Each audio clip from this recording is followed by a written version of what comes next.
What's up, you guys? My name is Hutch. I make videos and put them on the internet, and today's video is a Q&A video, but before we get to that, there's a sponsor, and that's Zamplebox. Zamplebox is an e-liquid service. You go to their website, you tell them every single flavor you like, every single flavor you don't like. You can give them as many or as little examples as you want to, but the more examples that you give them, the more that they can fine-tune the algorithm to fit your taste. Then you can sign up for a 3-juice box, a 5-juice box, or an 11-juice box. And you get mystery flavors each month. I've been using it on and off for the past year and a half. People that have been hanging around the streams have seen me try like 1,000 different flavors throughout the last couple years, and I have yet to find encounter a flavor that I didn't like. All of them are really good. Some of them are more suited to your taste than others, but I've never had a bad experience using this service. So if you want to sign up, link is in the description. You can use code Hutch for 10% off. First question comes from Optic Diesel, who says, what does dying feel like?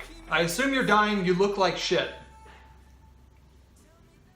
Mark wants to ask, any thoughts on the new Battlefront 2 coming out on the 17th? I don't like Battlefront, but I liked the original Battlefront games. I played the shit out of those when I was a younger Hutch. And I thought I was going to enjoy Battlefront after playing the new Battlefront, after playing the beta last year, or the year before that, whenever it came out.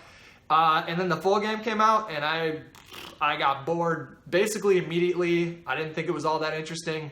That being said, I know that they developed a lot more time to focus on the story in this one, so maybe that'll suck me in.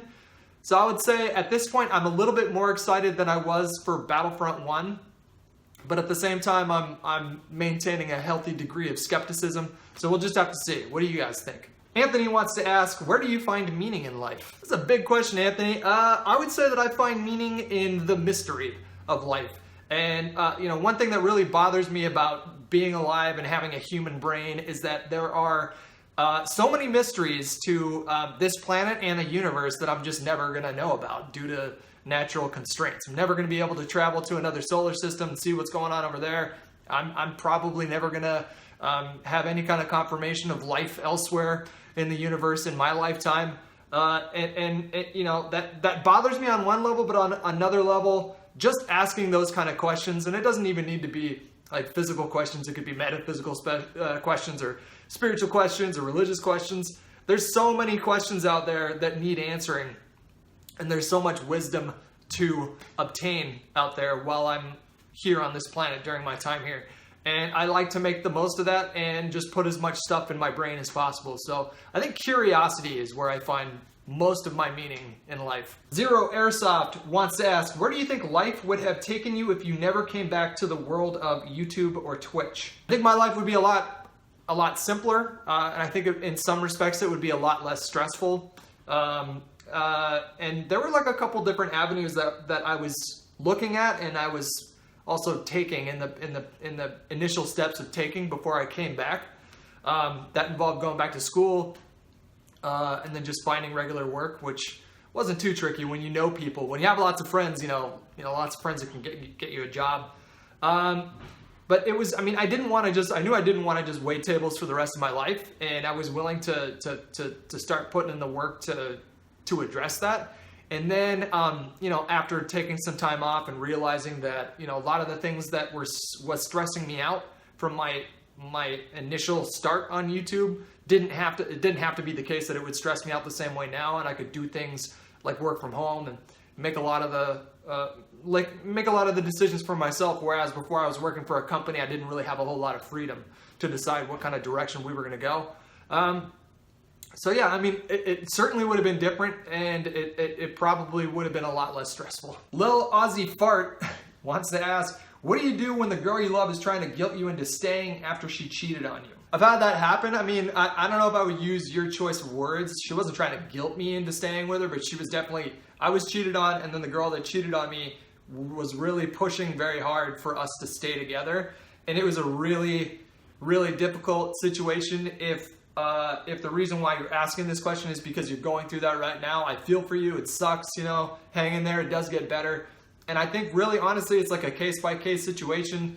If someone expresses remorse, like true, sincere remorse, and they acknowledge that they did something wrong and you love them and they love you, then, it's really between themselves and collectively as a couple how you want to proceed after something like that happens. So I can't really give you a whole lot of specifics. All I can do is tell you that there's no right or wrong. It's not black and white. There's a lot of gray area, and the answer is going to be different depending on who you talk to and how that person's relationship is at the time. If it's a really toxic, awful relationship, then chances are it's probably not salvageable and you should probably step away. But if there was a lot of good to that relationship, then I don't see any harm in trying to work it out, so long as the other person is willing to take certain steps to gain your trust back. So it's a really individual, personal question, and I hope you figure that out. Momo wants to ask, in a society that everything is fueled by money, do you think that money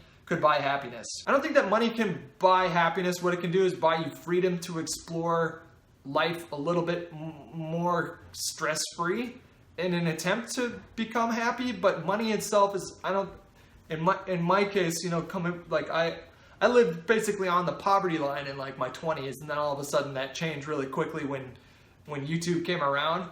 And I can tell you that from personal experience, money did not buy me happiness, and in many ways it made my confusion about life even worse in some respects. It's a little different for me now because I've had time to adjust and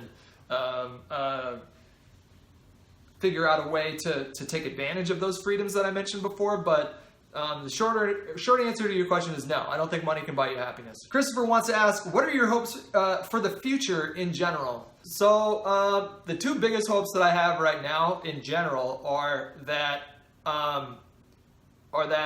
technological advancements and automation, if handled correctly, can lead to a much better life for everybody here on the planet. So that's kind of more long term. And then in the short term, I would really love to see some more unity in the country that I live in, because it's really heartbreaking for me to watch everything play out. And it didn't just start with Donald Trump. It's not going to end when he leaves office. But the fact that we are all so on edge these days is something that is relatively new, and it's gotten worse over the years. And I don't know how to fix that, but I really would love to see that change sooner than later. Brandon wants to ask, can you foresee any way we as a society can grow beyond this party bias when it comes to politics? I don't, Brandon. I don't think that that's something that's a super realistic goal to have right now. There's too many issues that people really fundamentally disagree on. You have people that look at economics from the lens of Ayn Rand, and then you have people that look at economics through the lens of Karl Marx. And you have very differing views on foreign policy and immigration. Issues like abortion, people are never going to agree on, and it's not going to be, I don't think it's ever going to be an issue that goes away in my lifetime. These are issues that stir up a lot of emotions for people, and I think it would be completely unrealistic to think that people would change their entire point of view on some of these topics, as emotionally charged as they are. So I think the question is, how do you make room for both schools of thought in the same country or the same world, and or all schools of thought, and or how do you do it in a way that allows everybody to feel represented? That is the $1 million question, and I don't think that it's going to be solved in my lifetime. So it's a good question. I don't think there's a really easy answer to it. Roberto Iglesias wants to ask, ¿Cuándo te casas con Esmeralda? So we've talked about getting married. I mean, I rushed into a marriage, in 2012, and it didn't last, very long at all. Like, we were together technically for like a year and a half, but it basically started to unravel immediately. Like, after 2 months into it is when I was saying like, hey, I might have made a mistake there. So that's a mistake that I'm not looking to make again, and so I kind of resolved to, I'm not opposed to getting married again. I'm not opposed to being in love again or anything like that. But I don't think it would hurt just to be cautious and make sure that my relationship is rock solid before making that kind of a decision. There's other factors that go into it as well, making sure that external situations are ideal for that sort of thing. yeah, so we've talked about it. I'm not in any rush. I could very feasibly see that happening. Chris Watkins wants to ask, would you let your kids smoke weed? If so, at what age would you be cool with it? No, I would not let my kids smoke weed. I don't think that kids should be smoking weed. You know, that's a time where, I mentioned curiosity before in one of my earlier answers, but that's a time when you're kind of developing your worldview and informing that worldview, and that's a time that I think people should be taking advantage of the natural curiosity of youth. And I think that, you know, do I think that, you know, you're going to be fucked up for the rest of your life if you smoke a joint when you're 15 years old? Probably not. But do I think it's a good idea for someone who's 15 years old to be smoking weed all the time? No, I don't think that. And so it also kind of begs the question, I'm not a parent either, so I don't know what any of this is like, but it also begs the question, like, if you have a kid and they want to go smoke weed, can you really physically stop them from doing that if they're dead set on doing that? I think the answer is probably no. So then the question becomes, well, what can I do as a parent to sort of gently steer them in this other direction, in this other healthier direction? And I wouldn't know the first thing about that. And, you know, maybe if I have kids one day, I'll be able to answer that question a little bit better. But no, I would not let my kids smoke weed. Joe wants to ask, as soon as you wake up, what's the first thing you think about? The first thing that I think about when I wake up in the morning, basically every morning, is what's going on in the world. And I don't know how else to expand on that. I think it's a really simple answer. But that's every morning for me. When I wake up, it is the first thing I think about, what's going on in the world right now. Hitman wants to ask, if you could liken Nanners to a political leader, who would it be and why? I had to think about this one for a little bit, but I think I'm going to go with Kim Jong-il. Whimsical, maniacal, and is a huge cinephile. So if I had to pick one, I would say that Nanners is mostly like Kim Jong-il. Secular Lad, you want to ask, in your opinion, is a form of communism inevitable given the rise of investment into autonomous workforces and artificial intelligence? Oh man, I think it's really hard for me to predict what's going to happen in the future, but you know, people talk about a UBI, a universal basic income. They talk about automation replacing between like 40 and 70% of the jobs that exist currently in the next 20 years, or 20 to 50 years or something like that. That's going to cause major disruption, and you can't have a consumer-based market if you don't have consumers. And so at some point, I think, you know, some government or some body or agency is going to have to step in and make sure that everybody has their basic needs met: a roof, clothes, food, you know.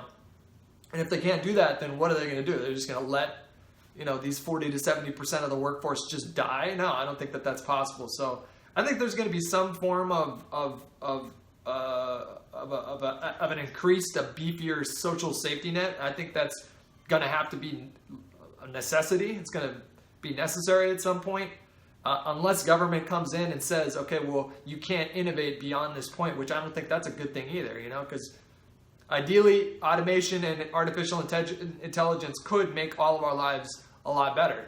So it's a really tricky question. I don't think it's going to, to answer your question, I don't think it's going to inevitably lead to something as extreme as communism, but I think it's going to have to lead to some kind of system that incorporates more aspects of socialism. All right, that's going to do it for today's Q&A video. I appreciate you guys tuning in. Everybody who sent me questions, you guys are the best. Everybody who tunes into the streams on a daily basis, I really appreciate you guys, everything you do for me. And I hope you guys enjoyed the video. Talk to you later. Bye-bye.